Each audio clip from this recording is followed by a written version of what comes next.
Bien-aimés dans le Seigneur, nous vous saluons encore une fois au nom de Jésus. Nous sommes dans la joie de vous retrouver nombreux sur LCC TV Télé Évangile avec l'émission Le Parcours.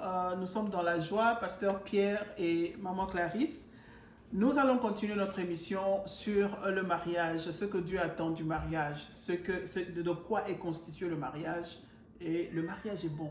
Amen. Amen. Il faut tout le temps répéter aux gens, le mariage est très bon.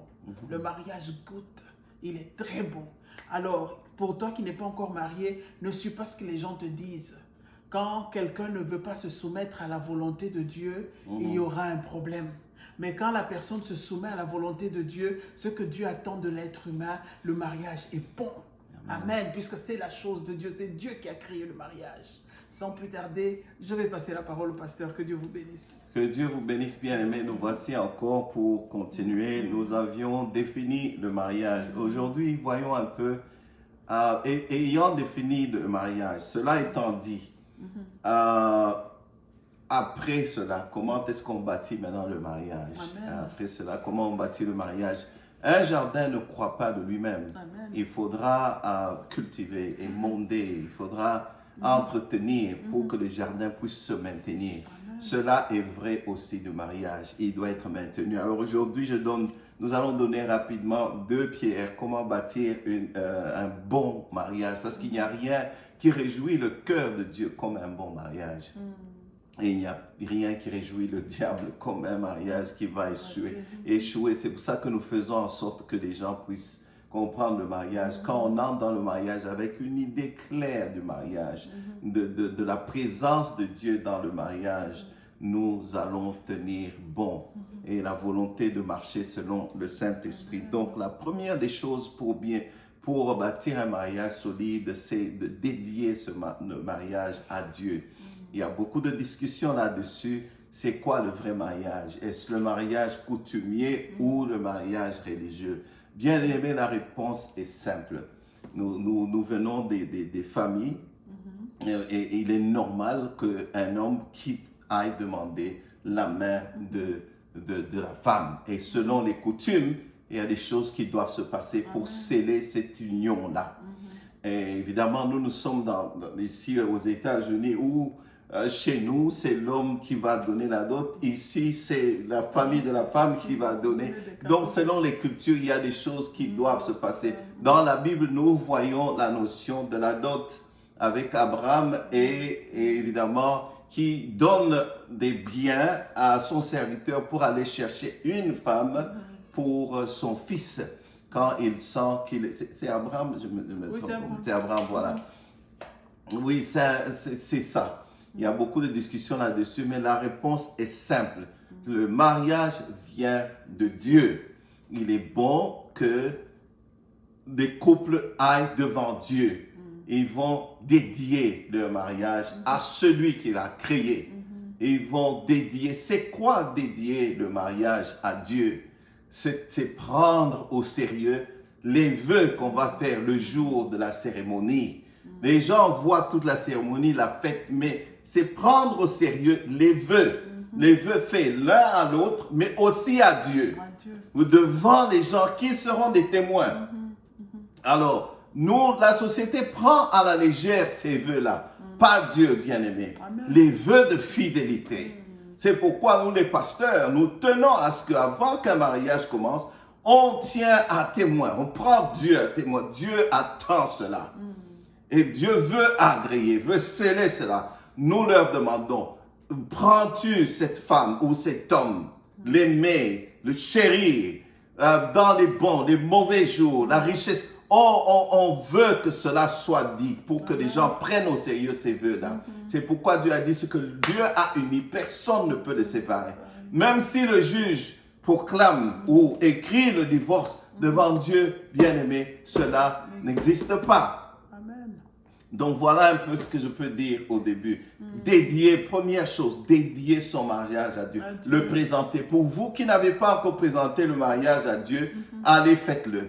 Il y a même un pasteur qui m'avait posé la question, mais la prière qu'on avait faite le jour de la présentation de la dot, est-ce que ça ne suffit pas? Bien aimé, moi je dirais non. Il faudrait qu'il y ait un jour où on va devant Dieu officiellement pour dédier ce mariage, c'est-à-dire on va prendre au sérieux les vœux faits l'un à l'autre, mais aussi faits à Dieu. Le jour là, où on célèbre le mariage. Parce qu'il y a des gens qui commencent à dire que non, même chez vous à la maison, vous pouvez appeler les amis. Oui, aussi longtemps que vous avez l'entendement qu'il y a qu'il y a un homme de Dieu qui représente Dieu, qui sera au milieu de vous et qui va sceller cette union, cet engagement-là. Donc voilà un peu ce que je peux dire. Nous allons, je passe ce que je peux ajouter dessus, c'est qu'on scelle on scelle le vœu entre l'un et l'autre, on scelle le vœu devant Dieu, mais c'est le fait de donner à Dieu sa place, c'est surtout ça qui est important. En le faisant, nous reconnaissons que sans Dieu, ce mariage est nul. Amen. C'est pour ça que papa insiste, pour vous qui n'avez pas encore présenté votre mariage à Dieu, vous avez fait les choses seuls, sans lui. Non, certes, on a fait selon la coutume, on a fait selon les lois de ce monde, en allant à la mairie et tout ça, mais on doit tout honneur à celui-là qui est le créateur du mariage. Amen. On le fait intervenir quand on présente notre mariage. C'est la seule personne à qui on donne droit dans notre mariage. À part nous deux, il y a Dieu qui est la troisième personne et c'est tout. Et l'homme de Dieu scelle ces vœux-là pour que, entre Dieu, vous, il y a une relation que personne ne pourra couper. C'est pour ça qu'on dit que personne ne sépare ce que Dieu a uni. Et encore, comment est-ce que ce mariage-là a commencé? Comment est-ce que vous allez présenter ça à Dieu? Si tu vas devant un marabout présenter ton mariage, ce mariage-là n'est pas présenté à Dieu. Si tu vas devant un féticheur présenter ton mariage, ce mariage-là n'est pas présenté à Dieu. Et aujourd'hui, nous avons plein de marabouts dans l'église. Nous avons plein de féticheurs. Ça, c'est un autre message. Rentrons à notre message de ce jour.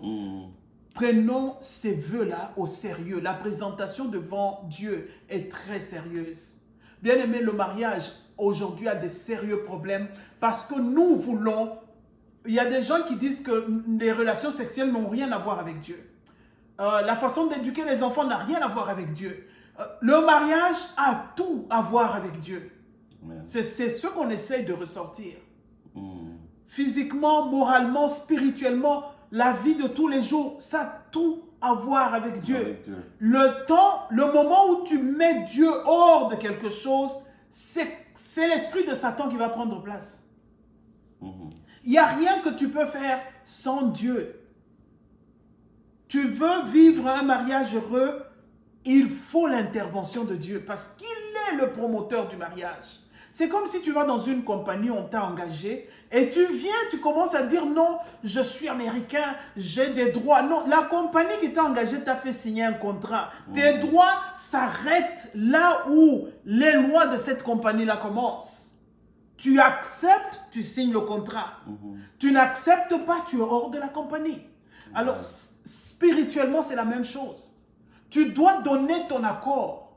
Voilà pourquoi Christ demandait toujours, de quoi veux-tu que je te sauve? Quand tu dis la chose, il te l'accorde. Tu viens à Dieu, tu dis, Seigneur, sois le maître de ce mariage. Il prend acte. Vous scellez une alliance que personne ne va couper. C'est ça, en fait, ce que nous essayons de ressortir. Amen. Amen. Si Dieu ne bâtit une maison, ceux qui la bâtissent travaillent en vain. Nous voulons nous rassurer de la présence de notre Dieu. S'il est pour nous, qui sera contre nous? Amen. Et quand nous allons devant lui, nous allons lui dédier ce mariage. Nous allons l'inviter, lui qui a créé le mariage, pour qu'il puisse prendre part et nous conduire. Parce que dans ce monde, Seigneur, dans ce monde plein de soucis, nous avons besoin de notre Seigneur comme notre aide. Il doit être là, bien-aimé. Je vois des gens qui disent le jour du mariage leur grand mensonge. Ils font ces vœux-là et ils disent que le Seigneur est grand, nous avons juré fidélité l'un à l'autre dans les bons et mauvais jours. Mais quand viennent les problèmes, eux-mêmes, ils ont déjà décidé que même Dieu ne peut pas les aider.